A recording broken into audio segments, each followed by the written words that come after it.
अच्छा friend, skills required for quality control department. QC के अंदर कौन सी स्किल्स हैं जो आपको अंदर होनी चाहिए, जो आपको क्वालिटी कंट्रोल डिपार्टमेंट में सरवाइव करने के लिए, प्रमोट करने के लिए और वहां पे एक्सपर्ट होने के लिए नेसेसरी है? कौन से ऐसी क्वालिटीज है जो आपके अंदर होनी चाहिए?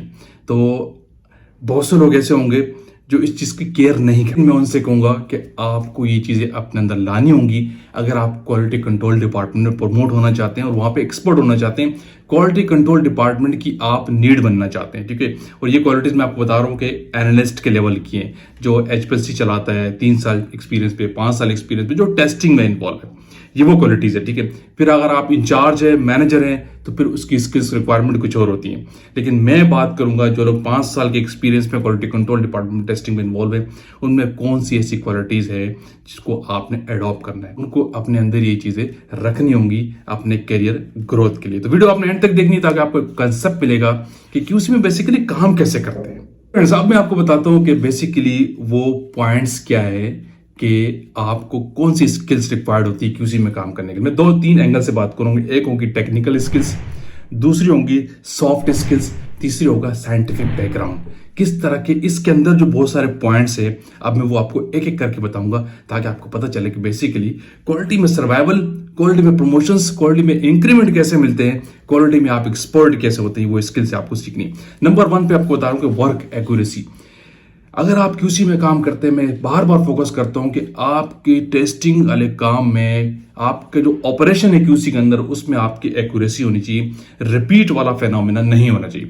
चाहे आप टेस्टिंग कर रहे हैं, वैसे तो ज्यादा फोकस टेस्टिंग पे ही है, और फिर उसके बाद आप सैम्पलिंग करते हैं या डॉक्यूमेंटेशन करते हैं या कोई भी सॉफ्टवेयर अपडेट या डॉक्यूमेंट बना रहे हैं, उसमें आपको रिपीट एनालिसिस नहीं करनी, उसमें आपकी एक्यूरेसी होनी चाहिए। इससे हमेशा आपका पॉजिटिव रिस्पॉन्स जाता है और आप टीम आपको आगे लेके आती है। लेकिन अगर आपके काम में एक्यूरेसी नहीं होती, जो क्यूसी एनालिस्ट के लिए जो 5 साल के एक्सपीरियंस पे या 3 साल के एक्सपीरियंस पे एचपीएलसी पे चला रहा है, तो उसको आगे कोई भी नहीं लाता अगर उसके काम में एक्यूरेसी नहीं, क्योंकि एक्यूरेसी मेन कॉन्स्टिट्यूंट है आपके टेस्टिंग के लिए, मेन एलिमेंट है। ठीक है, तो आपने अपने काम में एक्यूरेसी लानी है, रिपीट एनालिसिस से बचना है।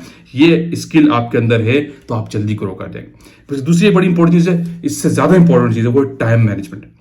अब ये ऐसा फैक्टर है, चाहे आप अपने काम में एक्सपर्ट ही हैं लेकिन आप मैनेज नहीं कर पाते हैं, तो भी आप फेलियर काउंट हो गए। अगर किसी टीम ने आपको 4 घंटे का जॉब दिया है और आप उसको 8 घंटे में करते हैं, तो टीम हाईली डिसअपॉइंटेड हो जाएगी आपसे। आपको एचपीएलसी का जॉब मिला है, आपसे मैनेज नहीं हो रहा, वो काम आपका नेक्स्ट डे पे जा रहा है, तो क्वालिटी मैनेजमेंट आपसे डिसअपॉइंटेड है, आपको दोबारा वो काम नहीं देगी, एचपीएलसी से आपको हटा देगी। इसी तरह आप टेस्टिंग कर रहे हैं, डॉक्यूमेंटेशन कर रहे हैं, कोई रिपोर्ट फाइनल करके रिलीज करनी है क्यूसी के अंदर, ठीक है, प्रोडक्शन वेट कर रही है, या कोई और सर्टिफिकेट आपने बनाना जो सप्लायर कोई आपका वेट कर रहा है, लेकिन वो आपसे मैनेज नहीं हो रहा और आप उसमें डिले कर रहे हैं, आप आल्दो कि आप उस काम को आप जानते हैं लेकिन उसको मैनेज करने नहीं आ रहे, तो ये आपकी फेलियर है। तो इसीलिए क्यूसी में काम करने में दूसरा बड़ा इंपॉर्टेंट स्किल है, वो है टाइम मैनेजमेंट का। चाहे आप मोबाइल फेस बना रहे हो, एचपीएलसी चला रहे हो, या कोई एक रॉ मटेरियल की टेस्टिंग कर रहे हो, या फिनिश प्रोडक्ट की टेस्टिंग करो, या कोई उसकी रॉ मटेरियल की डॉक्यूमेंटेशन कर रहे हो, उसमें आपको एक्सपर्ट होने के साथ साथ उसको मैनेज करना कंपलसरी आना चाहिए। अगर आपके पास टाइम मैनेजमेंट नहीं है क्यूसी के अंदर आता हूं, तो आप क्वालिटी कंट्रोल डिपार्टमेंट छोड़ दें, मैं ऐसे लोगों को कहता हूं, क्योंकि क्वालिटी कंट्रोल डिपार्टमेंट में आपको मिनट का हिसाब देना होता है, स्पेशली फार्मास्यूटिकल इंडस्ट्री के अंदर। ठीक है, अच्छा, तीसरा बड़ा इंपॉर्टेंट बात बता रहा हूं, वो है क्यूसी सिस्टम अवेयरनेस। यानी क्यूसी क्वालिटी कंट्रोल डिपार्टमेंट में, जिस डिपार्टमेंट में आप काम कर रहे हैं, वहां पे जो सिस्टम एग्जिस्ट करते हो उसको आपने लाजमी जाना है, क्योंकि जिस प्रेमिसेस के अंदर आप खड़े हैं, हर प्रेमिसेस के अंदर डिफरेंट सिस्टम एग्जिस्ट करते हैं ऑपरेशन को चलाने के लिए, और कंपनी जो है ना सिस्टम पे चल रही होती है। सिस्टम बहुत मैटर करते हैं। किसी भी जगह पे मैं अक्सर लोगों को कहता हूं कि आप काम कर रहे हैं, आपसे ज्यादा आपके बनाए हुए सिस्टम की इंपॉर्टेंस होती है। आप जितना अच्छा सिस्टम बनाते हैं किसी ऑपरेशन को, सिस्टम को, किसी प्रोसेस को चलाने के लिए, तो वो सिस्टम आपको वैल्यूड देता है, याद रखिएगा।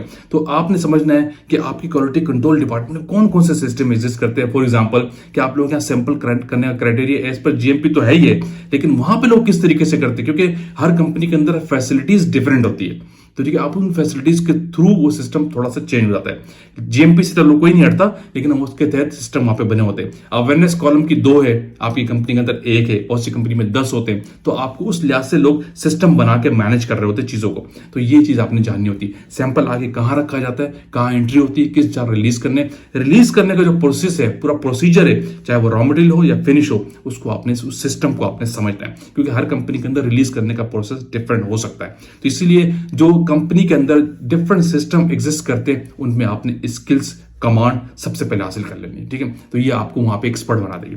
नंबर 4 पॉइंट बता रहा हूं, वो है एक इंस्ट्रूमेंट एक्सपर्टीज।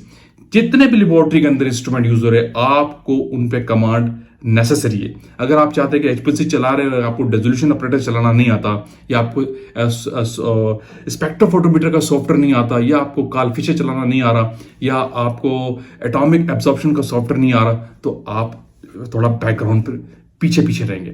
लेकिन अगर आप हर इंस्ट्रूमेंट एक्सपर्ट है, आपको हर इंस्ट्रूमेंट का सॉफ्टवेयर आपको पता है कि कैसे हैंडल करना है, कैसे इंटीग्रेट करना है, कैसे चलाते हैं, वट एवर आपको कोई एक टेस्ट दे दी जाए डिसोल्यूशन पे, तो आपको किसी से पूछने की जरूरत ना हो, आप खुद से इंडिपेंडेंटली काम कर लें। तो ये शो होता है कि आप हर इंस्ट्रूमेंट पे एक्सपर्ट है, चाहे वो एचपीएलसी पे काम हो, कालफिशर पे हो, टीओसी चलाना हो, एटॉमिक एब्जॉर्प्शन चलाना हो, स्पेक्ट्रोफोटोमीटर चलाना हो, कालफिशर चलाना हो, डीटी ऑपरेटर्स चलाना हो, वट एवर प्रोबेबिलिटी ऑपरेटर्स चलाना, कि उसमें बेताशा इंस्ट्रूमेंट होते हैं। किसी भी इंस्ट्रूमेंट पे आपको सॉफ्टवेयर वाइज एक्सपर्टीज है, तो आप इंडिपेंडेंटली काम कर रहे हैं, इट मींस कि आप वहां पे एक्सपर्ट हैं, आप वहां के चीता हो चुके हैं।